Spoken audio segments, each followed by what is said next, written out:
Banyak orang tidak mengetahui mengenai geopolitik Indonesia. Maka dari itu, salah satu teman kami yaitu Bangga melakukan ekspedisi ke Pantai Marina Semarang dan berencana untuk menanyai beberapa orang yang di sana. Bagaimana pengunjung Pantai Marina menanggapi pertanyaan yang diberikan oleh Bangga? Berikut adalah reportasenya. Kedaulatan itu tidak bisa ditawar-tawar.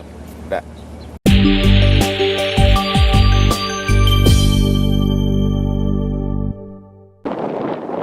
Halo guys. Oh iya, syuting ini dilakukan sebelum COVID-19 merebak ya. Lanjut. Ini gue bakal vlog di pantai. Pantai mana yo? Pantai Marina di Semarang. Lihat tuh. Wow, bagus kan? Ngomong-ngomong tentang pantai, gue jadi teringat materi kuliah deh. Materi apa yo? Materi geopolitik. Nah, sekarang gue cari orang nih buat tanya-tanyain tentang materi geopolitik. Yuk, cus.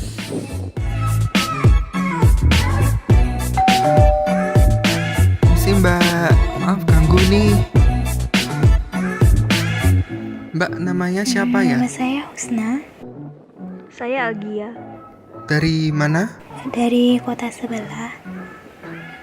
Saya mau tanya nih, tahu nggak sih cara pandang bangsa Indonesia mengenai diri dan tanah airnya sebagai negara kepulauan dengan semua aspek kehidupan yang beragam dinamakan apa? Ayo. Mbaknya apa? Cita-cita bangsa. Mbaknya? Kalau aku sih kayaknya wawasan Nusantara deh. Oke, pertanyaan kedua nih. Apa visi bangsa Indonesia yang sesuai dengan konsep wawasan Nusantara? Ayo, apa? Aku dulu apa dia nih? Mbaknya dulu deh. Kalau aku nggak tahu. Wawasan Nusantara. Kalau menurut aku, wawasan Nusantara itu kayak cita-cita yang dimiliki bangsa untuk bangsa-bangsa itu sendiri. Oh, yaudah ya Mbak. Yaudah, makasih ya Mbak. Lanjut lagi.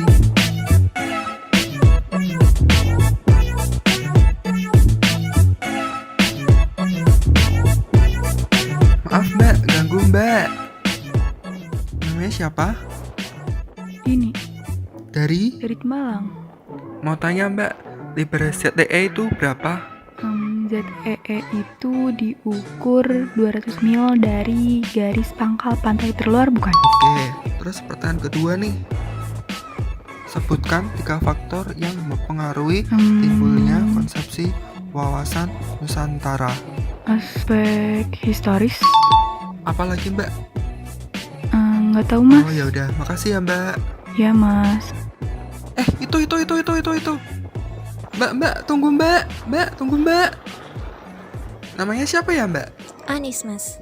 Dari? Dari tadi mas. Oh dari tadi. Iya. Mau tanya nih, TE tahkan di mana ya?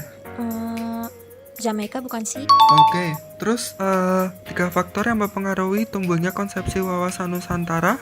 Aspek historis. Ada lagi? Gak tahu. Oh, yaudah makasih ya Mbak. Silakan dilanjut bunuh dirinya.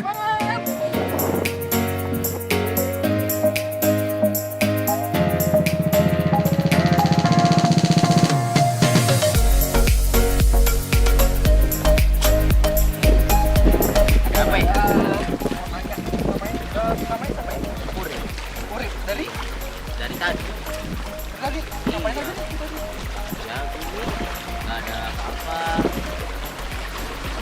Tahu nggak siapa maksud kawasan sehari Indonesia dalam konsep geopolitik?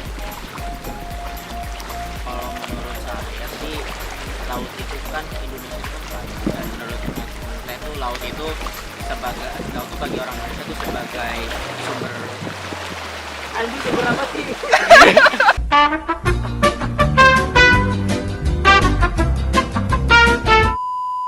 Menurut saya sih Indonesia itu kan kaya kan lautnya. Nah, habis itu ya laut itu bagi Indonesia sebagai sumber kemakmuran. Kayak saya nih mancing ya kan, terus juga sebagai alat pemersatu bangsa dan negara, karena kan Indonesia itu kan pulau-pulau dan bersama dengan laut, dan juga sebagai visi maritimnya Indonesia. Tahu ya Mas? Tahu dong.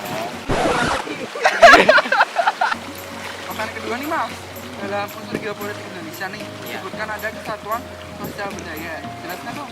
Mau nggak? Menurut saya sih kan bangsa Indonesia itu kan terdiri dari berbagai macam budaya, terus dari macam suku dan agama. Nah itu, tetapi dengan begitu tujuannya pun tetap sama dan hidup di bangsa yang sama. Nah jadi menurut saya sih kesatuan sosial budaya itu walaupun berbeda-beda tetapi tetap satu. Ya enggak tuh? Ya.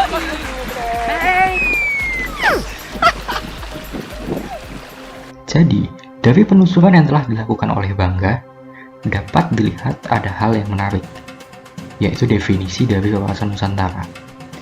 Wawasan Nusantara berasal dari kata wawasan dan Nusantara. Wawasan berasal dari kata wawas, yang dari bahasa Jawa mempunyai arti pandangan, tinjauan, atau penglihatan indrawi. Selanjutnya muncul kata mawas yang berarti memandang, meninjau, atau melihat. Wawasan berarti pula cara pandang, cara melihat. Dibuatnya pandangan mengenai wawasan Nusantara bukan serta-merta tidak memiliki tujuan. Tidak semua bangsa memiliki wawasan nasional. Inggris adalah salah satu contoh bangsa yang memiliki wawasan nasional yang berbunyi Britain rules the waves. Ini berarti tanah Inggris bukan hanya sebatas pulaunya, tetapi juga lautnya. Adapun bangsa Indonesia memiliki wawasan nasional yaitu wawasan Nusantara. Lantas, apa tujuan dari wawasan Nusantara?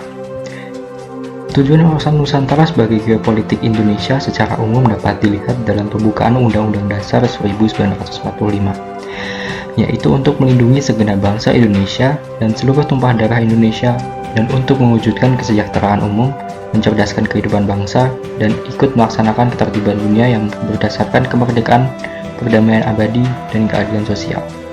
Geopolitik di sini merupakan pertimbangan dasar dalam penyelenggaraan negara berdasarkan letak geografisnya. Untuk memenangkan suatu perlombaan, sebagai warga negara wajib memahami medan sehingga mengetahui strategi terbaik apa yang harus diterapkan dalam perlombaan tersebut. Sama halnya dengan negara. Suatu negara membutuhkan geopolitik untuk menentukan pembinaan politik nasional berdasarkan kondisi dan situasi geografis dalam mencapai tujuan negara dengan cara pandang dan sikap bangsa Indonesia mengenai diri dan lingkungannya yang berseberangan dan bernilai strategis dengan mengutamakan persatuan dan kesatuan bangsa serta kesatuan wilayah dalam menyelenggarakan kehidupan bermasyarakat, berbangsa, dan bernegara untuk mencapai tujuan nasional.